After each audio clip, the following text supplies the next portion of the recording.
X दिशा में संचरित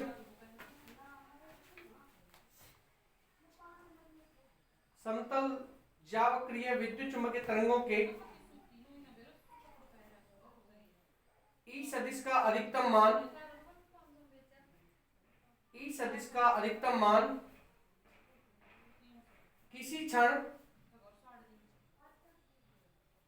क्षण किसी बिंदु पर 600 वोल्ट प्रति मीटर है। बेटा E0 का मान आपको दे दिया इसने बराबर 600 वोल्ट प्रति मीटर। ठीक है, ये दे दिया। इस बिंदु पर चुंबकीय क्षेत्र का मान ज्ञात करो। इस बिंदु पर चुंबकीय क्षेत्र का मान ज्ञात करो।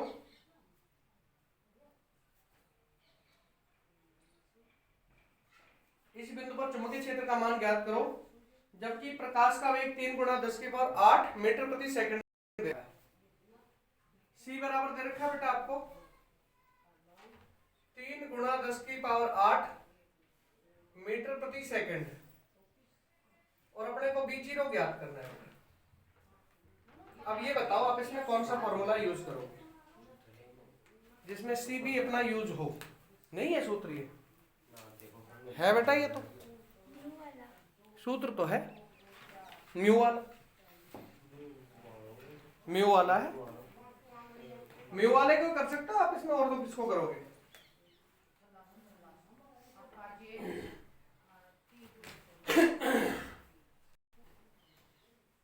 उसमें अपन म्यू करते थे, इसमें सी हो जाएगा। प्रकाश का वेग सी बराबर, देखो प्रकाश का वेग सी बराबर E0 अपॉन में B0। जैसे अपन लिखते थे ना म्यू बराबर E0 अपॉन में B0, या फिर म्यू बराबर अपन ने क्या लिखा था बेटा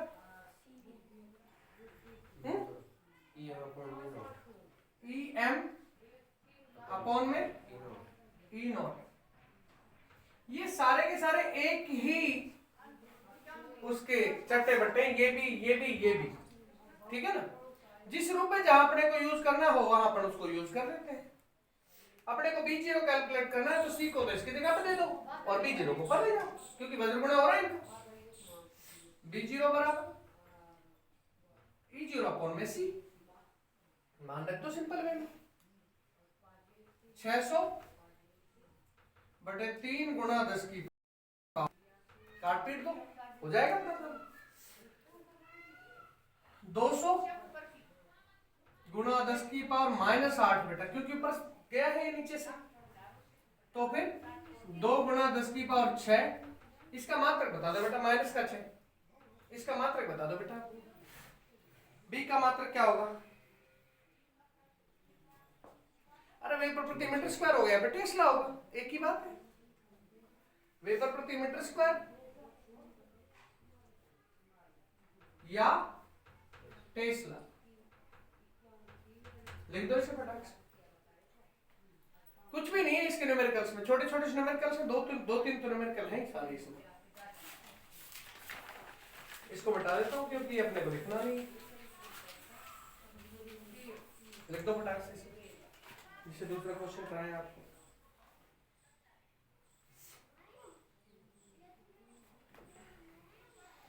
अगला क्वेश्चन लिख लिया ना आपने बेटा।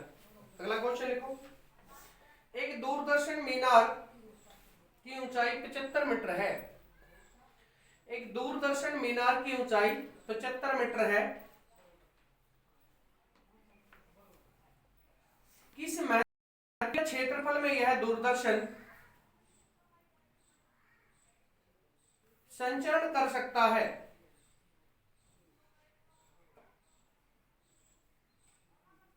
किस महत्तम दूरी व क्षेत्रफल में यह दूरदर्शन संचरण कर सकता है। पृथ्वी की त्रिज्या दे रखी है आप लोगों को 6 गुणा 10 की पावर 6.4 गुणा 10 की पावर 6 मीटर। ये देखो दूसरा क्वेश्चन आपको ये दिया है इसमें। मान दे दिया बेटा, पृथ्वी की त्रिज्या स्मॉल आर यूज नहीं करेंगे। पृथ्वी एक अच्छा ग्रह है जिस पर हम लोग सभी निवास कर रहे हैं, इस वजह से उसके सम्मान में इसको कैपिटल आर देते हैं। कैपिटल आर का मान हो गया 6.4 गुणा 10 की पावर 6 मीटर, है ना। एच का मान कितना दे दिया बेटा, 75 मीटर। डी बराबर अपने को कैलकुलेट करना है, डी बराबर अंडर रूट में कर दो 2RH बराबर 2 गुणा 6.4 गुणा 10 की पावर 6 गुणा h का मान 75, रूट में पटक दो इसे, 75 दूना 150, 150 गुणा 6.4 गुणा 10 की पावर 6, ये रूट में ही है बेटा, इसकी रूट निकालो, पहले रूट निकालो इसका फटाक से।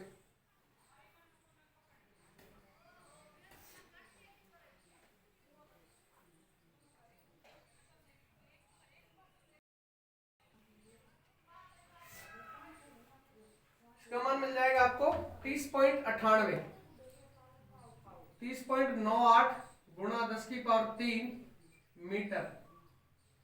डी का मान हो गया बेटा, इतनी लंबाई तक ये क्या कर सकता है, संचरण कर सकता है ना। अब क्षेत्रफल भी ज्ञात कराना बेटा है आपसे।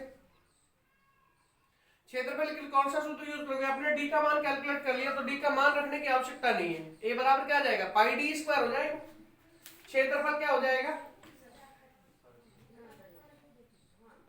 क्षेत्रफल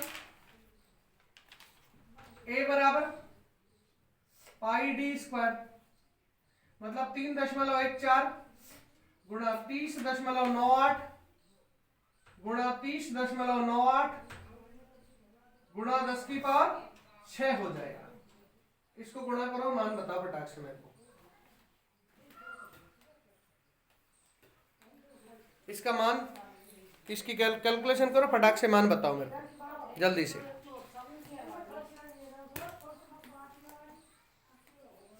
कर दो।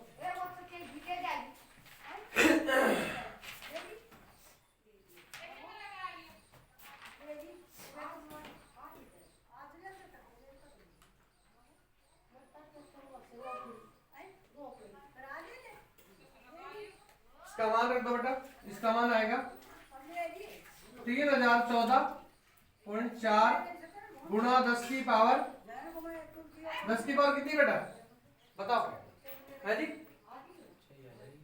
6 कैसे आ जाएगी,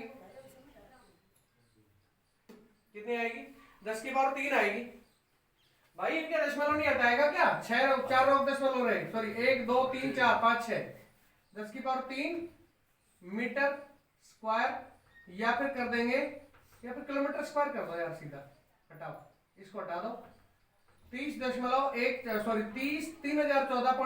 किलोमीटर स्क्वायर, ये आंसर है आपकी। इसके न्यूमेरिकल्स कंप्लीट हो गए। एक न्यूमेरिकल मेरी तरफ से और लिख लो आप।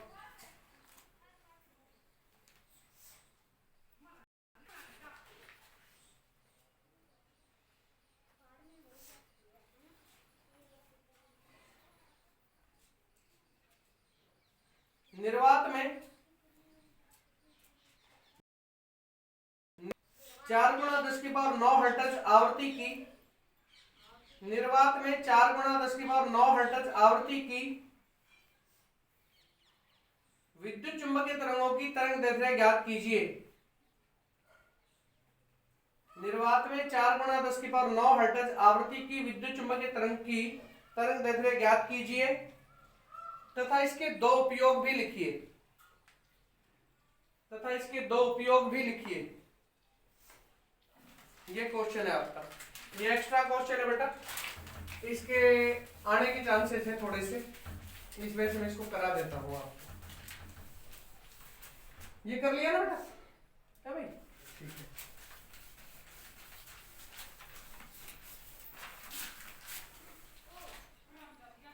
क्वेश्चन क्या कह रहा है बेटा, क्वेश्चन ने दिया क्या है आपको, 4 गुणा 10 की पावर 9 हर्ट्ज की आवृत्ति दी है आपको, 4 गुणा 10 की पावर 9 हर्ट्ज ये आवृत्ति दे दी आप, है ना, मतलब न्यू का मान दे दिया आपको इसमें, और हमसे पूछ कर आए इसकी तरंग दैर्ध्य,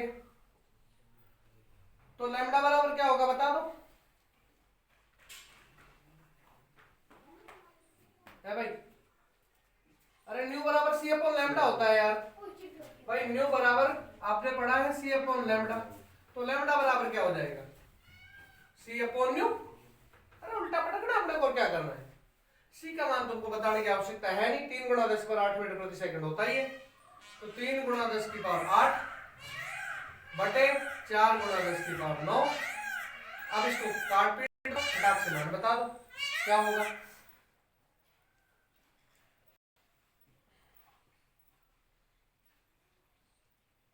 है भाई? कितना मान मिलेगा? है 0.075 मीटर मिलेगा। अच्छा, इसके दो उपयोग बताओ आप विद्युत चुम्बकीय तरंगों के। ये गुड़िया बताएगी, बता बेटा। हाँ, विद्युत चुम्बकीय तरंगों के दो उपयोग।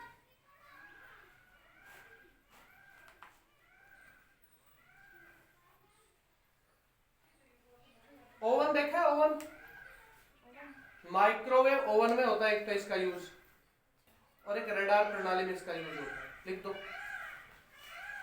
माइक्रोवेव ओवन में और किसमें? रडार निकाय। और अब इसको भी देख लो बेटा, जो अपना कल आपका जो रह गया था ना, ये आप लिखना मत, आप केवल देख लेना इसे, ठीक है? मैं इसको थोड़े सरसरी तौर पे जल्दी से करा देता हूँ, क्योंकि वैसे तुमको ये समझ में नहीं बैठ पाएगा, और समझ में नहीं बैठेगा तो फिर परेशानी हो जाएगी, है ना? इस वजह से आप इसको वैसे देख लो पहले। अपना था टीवी सिग्नल संचरण, है ना? इसी की कह रहे थे ना आप? ठीक है, टीवी संचरण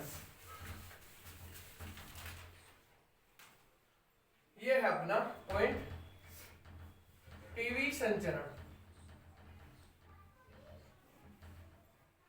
टीवी संचरण के लिए सीधी सी बात है, एंटीना की आवश्यकता होती है।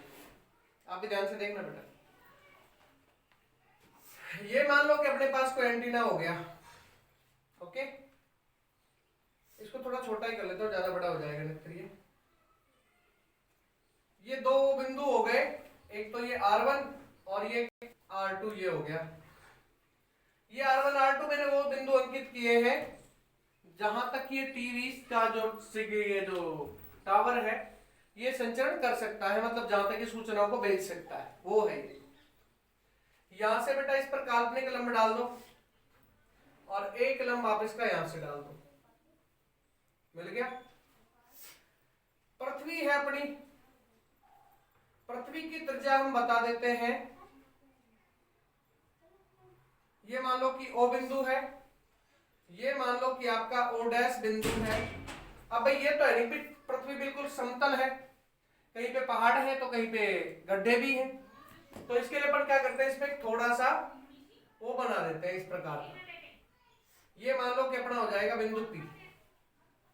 इस टावर की ऊंचाई मैंने बता दी h है,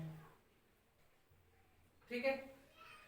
और ये जो त्रिज्या है ये पृथ्वी की, ये कैपिटल R या स्मॉल r जो भी आपको अच्छा लगे वो आप ऐड कर दो।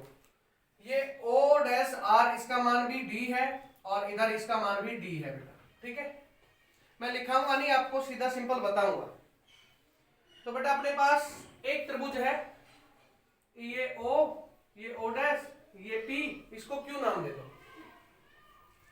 आप पूरे त्रिभुज को ले लो, OQR1 को, त्रिभुज OQR1 से, OQR1 में वही पाइथागोरस प्रमेय लगानी, क्योंकि 90 डिग्री कोण बन रहा है बेटा यहाँ पे। अब जिस पर 90 डिग्री का कोण बन रहा है वो क्या है? आधार है, और बाकी दूसरी चीज क्या है? वो लंब और कर्ण है। तो सबसे लंबी भुजा ये है OQ, ये कर्ण हो जाएगी। ये भी बेटा R है, ये भी R ही है। इसका नहीं पता अपने को क्या है, इसका भी नहीं पता, ठीक है? इस त्रिभुज में OQ का स्क्वायर बराबर में OR1 का स्क्वायर प्लस में QR1 का स्क्वायर। इसकी जगह पे तो मैं लिख सकता हूं कि ये R हो गया, ये H हो गया, तो ये तो R प्लस H का होल स्क्वायर हो जाएगा। ओ आर वन क्या हो जाएगा बेटा, ये आर हो जाएगा आर स्क्वायर प्लस में क्यू आर वन का स्क्वायर, समीकरण संख्या 1 हो गई बेटा। अब इस क्यू आर वन का मापन करने के लिए मुझे एक छोटे त्रिभुज का सहारा लेना पड़ेगा, O dash R one Q का। किसका सहारा लूंगा मैं, Q dash O sorry O dash R one Q का। त्रिभुज O dash Q R one में क्यू आर वन स्क्वायर बराबर में O dash R one square plus में क्या है बेटा, ओ डैश क्यू का स्क्वायर। तो इसका मान हो जाएगा अपना ओ डैश आर वन का मान क्या है बेटा, ये डी है, तो ये हो जाएगा डी स्क्वायर प्लस में ये ओ डैश आर, ये ओ डैश क्यू स्क्वायर क्या है बेटा, ये एच है, तो इसको मैं एच स्क्वायर कर दूंगा। ठीक है, तो इसका मान रख दूंगा और इसको ओपन कर दूंगा, तो ये होगा आर स्क्वायर। इसको समीकरण संख्या 2 नाम दे देता हूं बेटा मैं थोड़ा ठीक ढंग से, समीकरण 1 व 2 से, समीकरण 1 व 2 से रखो भाई मान। इसको ओपन कर दो, R square plus H square plus 2RH बराबर, ये आर स्क्वायर तो पहले से है, ये और ऐड हो जाएंगे डी स्क्वायर प्लस में एच स्क्वायर, जो चीज कट रही है वो काट देंगे बेटा। अपना एक तो ये आर स्क्वायर कट रहा है, कट जाने दो, एक ही एच स्क्वायर कटता है, इसको भी कट जाने दो, कोई दिक्कत नहीं, खास कटी। अपने पास आ गया डी स्क्वायर बराबर में 2RH, तो डी का मान क्या जाएगा, अंडर रूट में 2RH। ये वो दूरी है बेटा जहां तक आपका ये जो टावर है ये संचरण दे सकता है ठीक ढंग से। समीकरण संख्या हो जाएगी 3। आप क्षेत्रफल भी निकाल लो इसका। क्षेत्रफल कैसे निकालोगे, क्षेत्रफल का सीधा सा सूत्र है पाई आर स्क्वायर, लेकिन यहाँ पे आर नहीं है डी है, तो पाई डी स्क्वायर हो जाएगा।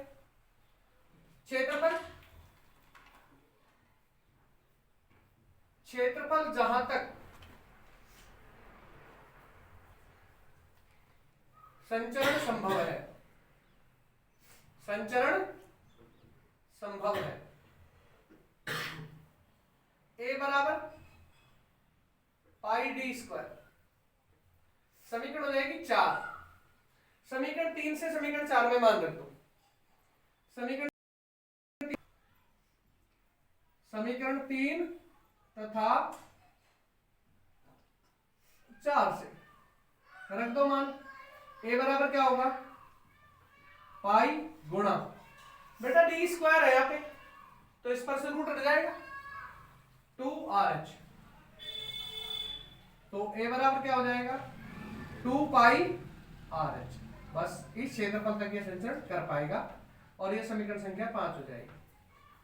तो ये तो क्या बेटा वो दूरी है जहां तक ये संचरण कर सकता है, और ये वो क्षेत्रफल है जिसमें ये संचरण कर सकता है, कोई प्रॉब्लम नहीं है ना, दैट्स ऑल, सिंपल काम है, इनमें कुछ भी नहीं है।